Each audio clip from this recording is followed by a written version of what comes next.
When it comes to income ETFs, the JP Morgan Equity Premium Income ETF, also known as JEPI, has become one of the most popular income-related ETFs. I mean, it has income right in its name. JEPI is an ETF that has really become popular, especially amongst those investors looking for income, as the ETF has really only been around for roughly 3 years now.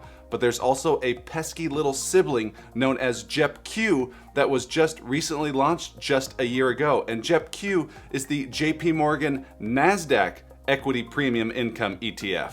So both of these income ETFs, JEPI and JEPQ, pay very high distribution yields.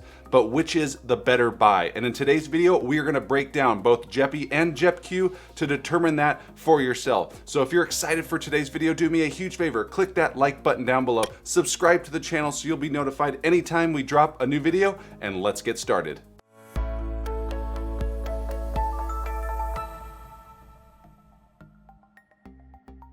Hey everyone, Mark Rusin here, back for another video. As always, I'm a CPA and not a financial advisor, so please perform your own due diligence before investing.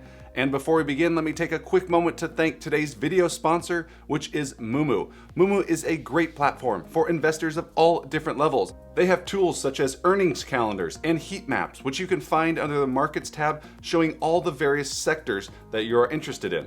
Apart from those features, which are great, Moomoo also supports 24/7 order placements, which means you can place orders at any time you want, even after hours. That is not even the best part. Right now, Moomoo is giving away free stocks, and who doesn't love free money? If you sign up using my link down in the description below and deposit just $100, you will get 5 free stocks, plus a $100 cash reward to be used towards investing. And on top of that, Moomoo is doing another add-on for viewers of this channel by also adding in 1 free share of AI. So a $100 deposit gets you all of that. But if you deposit $1,000, you will receive all of that plus 10 more additional free stocks as a special bonus for this channel. And lastly, if you deposit $5,000, on top of all that we've already discussed, you will also get 1 free share of either Tesla or Google. It means in total you could receive up to 17 free stocks depending on how much you deposit. So make sure you use the link down in the description below and take advantage of this special promotion. Alright, now let's get back to the video where we will be taking a look at JEPI and JEPQ to determine which is better for your portfolio. Let's begin with JEPI, which is the JP Morgan Equity Premium Income ETF. The idea behind the ETF is pretty simple: to generate high amounts of income for investors. They are less focused, although they like it, but less focused on share price appreciation and more focused on generating income. That is the sole purpose of the ETF. And the distribution yield right now for JEPI sits slightly above 11%. That is a very high yield. Now, if you're looking at just the share price movement of the ETF over the past 12 months, you can see that it has been stagnant, as it is actually down 4% over that period. The ETF also comes with an expense ratio of 0.35%, which is not terrible by any means for being an actively managed ETF. Expense ratios can definitely eat into total returns over a long period of time. So it's very important for you to be aware of expense ratios when investing in ETFs, index funds, or mutual funds. If you're unaware and want to learn more about investing, you could consider signing up for my 6-week Investing Accelerator course, where you get to work with me one-on-one. You could see more information on my website, rusinfinancial.com, or you can email me directly at mark@rusinfinancial.com. So how in the world does JEPI offer such a high distribution yield? Well, as we have seen in prior videos, the dividend yield is simply predicated based on share price. It's just a calculation. As share prices go up, dividend yields usually come down. As share prices go down, or if they plummet, you will see dividend yields climb higher. However, that's not the case with JEPI. As we just saw over the past 12 months, the stock is only down 4%. So what in the world do they do differently? Well, here is how JEPI is constructed using a 2-pronged approach.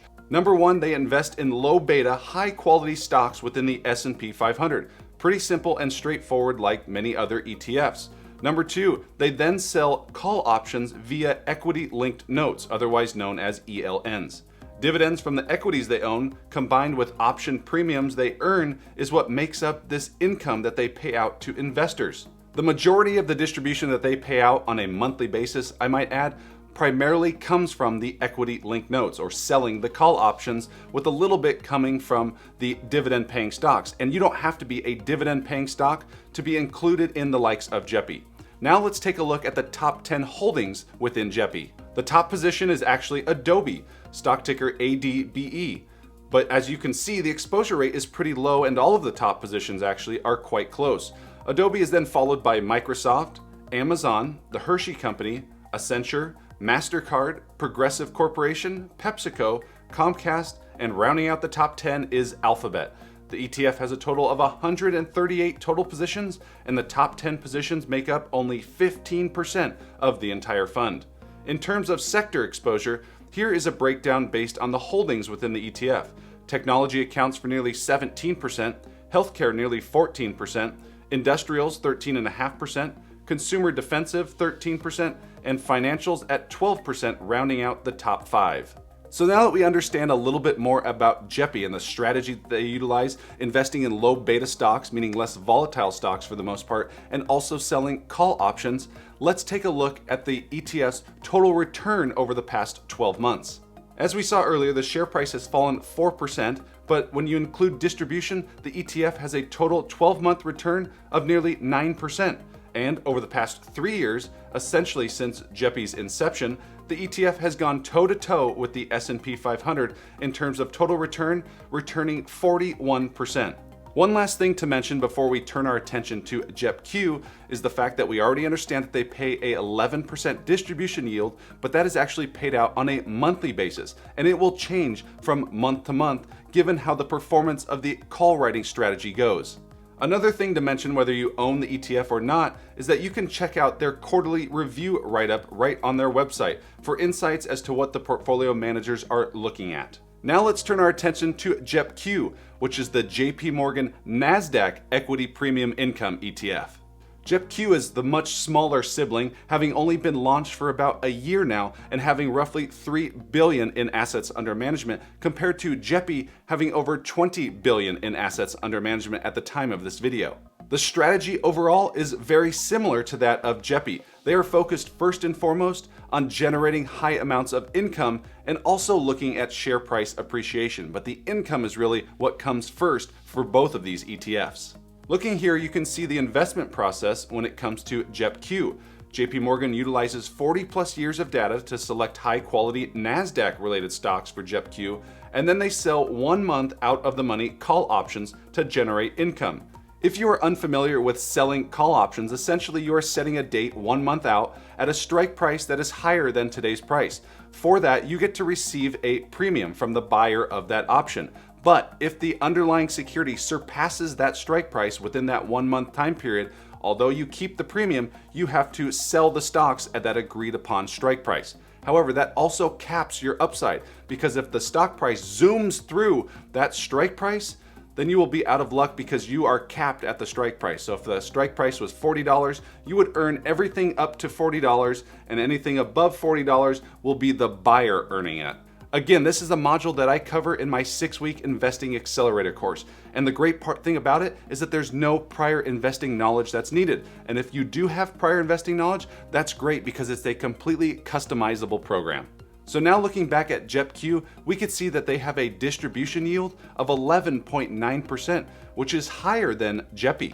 As you can see here on the chart, JEPQ in terms of share price is roughly flat over the past year. The ETF also comes with an expense ratio of 0.35%, the same as JEPI, so no difference there. Similar again to JEPI, JEPQ owns underlying positions to which they earn dividends from. Now, not all of them own dividends, and we're going to look at the top portfolio positions for JEPQ just here in a second, but the majority of their distribution comes from selling those call options. Like JEPI, JEPQ also pays out their distribution on a monthly basis, and it changes from month to month based on the performance of the call writing strategy. Now let's turn our attention to the top holdings for JEPQ, which you will see is much different than that of JEPI. Looking at the top 10 list, you could see that JEPQ has a much more top-heavy approach. The exposure rates are much higher for these top 10 positions. The top position is Microsoft with a near 11% exposure rate, followed by Apple with 9.5% exposure. Google has a 6.6% exposure, Amazon 5.8%, Nvidia 5.5%, followed by two different ELNs with 4.2% and 3.8% weightings. Meta has a 3.5% exposure rate, and Tesla has a 3.3%, with rounding out the top 10 is another equity-linked note that makes up 3.2%. The ETF has a total of 87 positions, and the top 10 positions make up 56% of the entire fund. Much different approach here for JEPQ compared to JEPI. In terms of sector exposure, here's a breakdown based on the holdings within the ETF. And it shouldn't be a surprise, considering this ETF is focused heavily on the NASDAQ, that technology has a huge weighting as the top spot, making up 50% of the entire fund. That is followed by the communications sector making up 16.3%, the consumer cyclical sector making up 15.5%, healthcare makes up 6%, and consumer defensive makes up 5.5%. Now let's take a look at how JEPQ has performed in terms of total return over the past 12 months, which is essentially how long the ETF has been trading. JEPQ has a total return of 15.3%, far exceeding that of JEPI, which makes sense given the technology exposure that JEPQ has, which the technology sector has largely pushed the market higher for much of that period on its own. The portfolio managers for JEPQ do not yet provide that quarterly commentary that I mentioned comes with JEPI that you can find on their website, but it's something that I could imagine will be coming in the near future. So which of these ETFs is the better buy? It's really going to come down to preference. They have the same expense fees, their capital appreciation is roughly the same, the distribution yields are very similar, and the strategies in terms of owning equities and selling call options are relatively the same. But the approaches are very different. JEPI owns S&P 500, and they also focus on low beta stocks, meaning less volatile, but they also trade in and out of stocks at a very large quantity, and they're more spread out across the board, as we saw very low exposure rates to their top 10 holdings, with the top 10 positions only making up 15%. However, on the flip side, JEPQ is very tech sector heavy. They invest in the NASDAQ, which makes sense, having 50% exposure to the tech sector, and their top 10 positions make up over 50%. However, they do not trade in and out of positions all that much, having a 12% turnover ratio compared to a 200% turnover ratio for JEPI. So although the strategies are very similar, how they implement those strategies are very different. In the comments section down below, let me know which of these ETFs do you prefer for your portfolio. Is it JEPI or is it JEPQ? Is it both of these, or maybe it's neither? Let me know down in the comments section below. And again, if you haven't done so, hit that like button down below, as it really helps me with the algorithm, and I truly appreciate it. And we'll see you in the next video. Take care.